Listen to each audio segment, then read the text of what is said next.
The shooting actually happened between those two townhouses here that you see behind me. Investigators back and forth talking to neighbors, investigating right now. You can see the area blocked off with yellow tape. Take a look at some video here. It happened around 7:15 this afternoon. Police say they got a call about a disturbance between two men, and when they arrived, they found one man shot dead on the ground. The shooter surrendered right away. He is in custody right now. As for the gun that was used, police also have recovered that and processing that for evidence. They say this very unusual in the Sanford neighborhood. Jennifer Bisram is breaking this story tonight. She's live outside Sanford PD. Hey there, Kale. Yeah, Commissioner Mahaney is actually the commissioner who represents the community where Trayvon Martin was killed. She shared with us these emails tonight. She said she's received hundreds of these hate mails from people all over the world saying it's good to know that murder is legal in Sanford, calling for the police chief to step down, talking about racism here in Sanford. And she says this whole thing is basically being blown out of proportion, and she has good reason, or at least she says she has good reason, why people should just take a minute before they pass judgment. Eyes around the world are on Sanford after police released 911 calls in the shooting death of Trayvon Martin. So you think he's yelling help? Yes. All right, what is your number? There's gunshots. This, the call that Martin's family says proves George Zimmernan murdered the unarmed 17-year-old on February 26th. I feel like the whole world is rushing to judgment. But the city commissioner who represents the community where it happened tells Fox 35 she's been briefed by investigators and it's not that simple. The limited knowledge that I have of the case is that the police department, the Sanford police, is confident that it is not Trayvon Martin's voice crying for help on the tape, that it's George Zimmernan. She says she's gotten hundreds of hate mail from people as far as Canada who she believes are jumping to one conclusion. How ugly are the emails? Some of them are filthy. Like? Words I would never say on camera or even in person. We're all blanking idiots. We're all blanking racists. She says now racial tensions are at an all-time high. But to automatically assume and to email all of us and tell us it's first-degree murder, it's second-degree murder, you know, your police chief is a liar, your elected leaders are buffoons. And she says she too wants justice for Trayvon Martin, but nothing has been proven yet. You are standing by your police chief right now. Yes, I am. And the decision not to arrest George Zimmernan.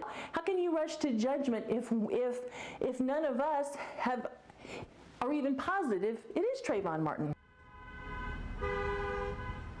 Now, we did talk to the spokesperson for the Sanford Police Department tonight. He says he's not aware of any talk between this commissioner and investigators regarding those 911 calls. We came to the town hall meeting tonight to see if we can catch the police chief and see what he had to say, but as you know, he was a no-show. That is the very latest live from Sanford tonight. Jennifer Bisram, Fox 35 News. A lot of people turned here. An estimated 8,000 people here showed up at this rally tonight, all saying they want justice for Trayvon Martin and they want to see George Zimmernan in jail. Now, it wasn't people just from Florida, but also from Virginia, Georgia, Washington, D.C., all across the country. Media that you can see also, not just on a local level, but on a national level as well. People started filing out of here tonight after they listened to Reverend Al Sharpton talk, and also after they listened to Trayvon Martin's parents. Also, they were pretty choked up at the podium, and they told the crowd today that the supporters, the Trayvon Martin supporters, are the ones who are giving them the strength in all of this. Justice! Now! Their journey to justice. He's part of us and now he's dead. Thousands of people, old and young, black and white, packed Fort Millen Park tonight. And this clearly shows that we are still stuck back in like the era that most people figure America's gone past. Their signs tell their story, their message clear: no justice, no peace. You've got Skittles here. Yes, Skittles, no weapon. It cannot kill. Reverend Al Sharpton led the rally along with Trayvon Martin's parents. Trayvon Martin shot and killed by this man, George Zimmernan, a Community Watch volunteer who's claiming self-defense and remains a free man. This mother says she worries for her own son. He's 7 years old, and at this point, I'm really trying to instill self-worth and respect and authority, respect for our authority figures. So this whole event goes against everything that I've taught him. Sanford Police Chief Bill Lee temporarily stepped down today. If it had not caught fire at the national level, we wouldn't be here today. But people here say that's not enough. They won't sleep until George Zimmernan is in jail. And I'm here to get justice and have George in jail right now. He's wanted, and he should have been arrested from the day one. Now, overall, a pretty peaceful rally here tonight. The only upset was when the Sanford mayor got to the podium. Jeff Triplett, he vowed to the crowd that he also is committed to finding justice for Trayvon Martin. Congresswoman Corinne Brown changed all of that by bringing him back on the stage and demanding that the crowd give him some respect. We are live tonight in Sanford. Jennifer Bisram, Fox 35 News. All walks of life are here. Kids, you know, different nationalities. We've got representatives from the NAACP. We've got students from different colleges, Bethune-Cookman College. I mean, all these people just come together and they say their message is clear. They want justice for Trayvon Martin. They want to see George Zimmernan arrested for murdering an unarmed teen. We've got some people here. Let's see. Hey, ma'am, tell us why you're walking here today in this march. Do you mind telling us why you're walking here today? Because I feel that the rights of everybody are the same, regardless. I talked with this neighbor the day after the shooting. He didn't want to go on camera then, but he's talking tonight, and only to Fox 35, because he says he's tired of the media portraying George Zimmernan as a bad guy. He wants people to let the justice system take its course before judging. I saw George. He was banged up. He had 2 big bandages that weren't flat. It looked like had a bump on them. This neighbor, who didn't want us to show his face, is talking for the first time about what he saw on George Zimmerman's face less than 24 hours after Zimmernan shot and killed Trayvon Martin. I see him have a big bandage on his nose, and his nose swollen. On the side where his eyes were at, it was swollen. He shows us exactly where on this picture. I seen the bandage right here. It was a big bandage, and this side of his nose and this side of his nose was swollen. The surveillance video released by Sanford police of Zimmernan when he was brought in for questioning after the shooting. Bruises and bandages aren't visible, but you can see an officer looking at the back of his head. You get into a fight. You don't show bruises that day. You show them the next day. He claimed self-defense. What's your response to that? I think something happened that night where he had to defend himself. 10 being the worst, it was about roughly 7 or 8. His thoughts on this 911 call made on February 26th, Zimmernan screaming for help. They're sending.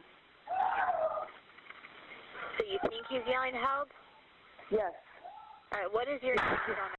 You feel this because? I hear his voice every single day. I talk to him every single day. So why did he decide to speak out tonight? I've been thinking it morning, noon, and night. You know, ever since I seen the bandages on him. Do you think no matter what that anyone has a right to pull a trigger, though? I think somebody has the right to pull the trigger if their life is on the line. He believes Zimmernan was defending his life, and that's why he says he's defending Zimmernan now. Do you not think there's races involved here? I don't think racism is involved at all, because I seen black folks, African Americans, come to George's house. Now, that neighbor that you just saw tells us police did not take any statements from him, but says they did talk to his wife a few days after the shooting and asked her if George Zimmernan is a quiet person and if she'd ever heard any fighting coming from his home.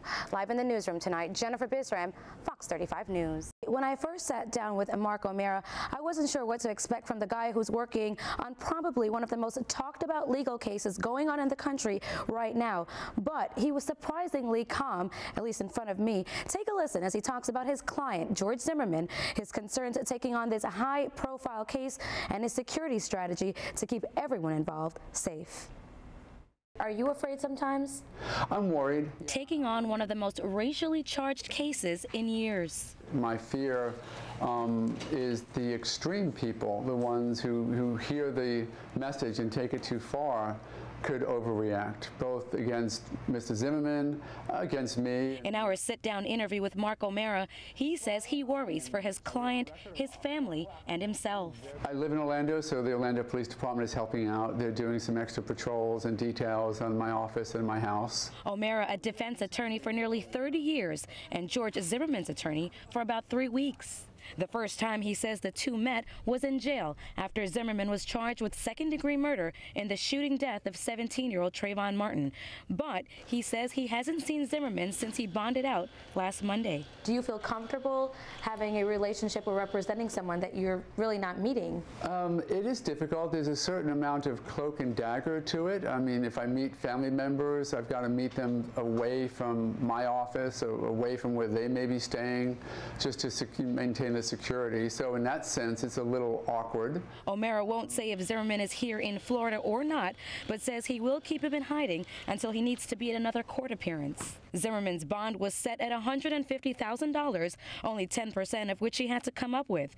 But that was before O'Mara claims he knew about the nearly $200,000 Zimmerman had in donations from his website. Had the judge known it was sitting out there readily available to them, he may have made the bond higher.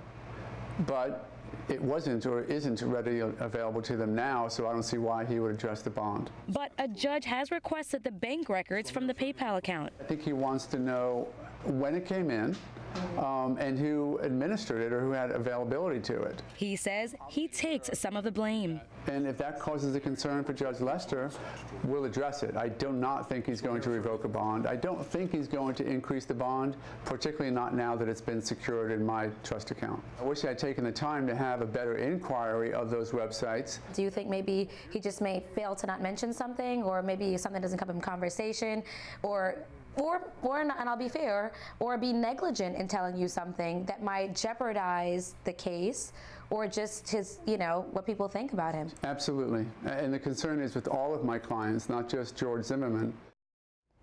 O'Mara says he has concerns representing George Zimmerman, but having done criminal defense for as long as he has, there's always going to be some sort of a client concern.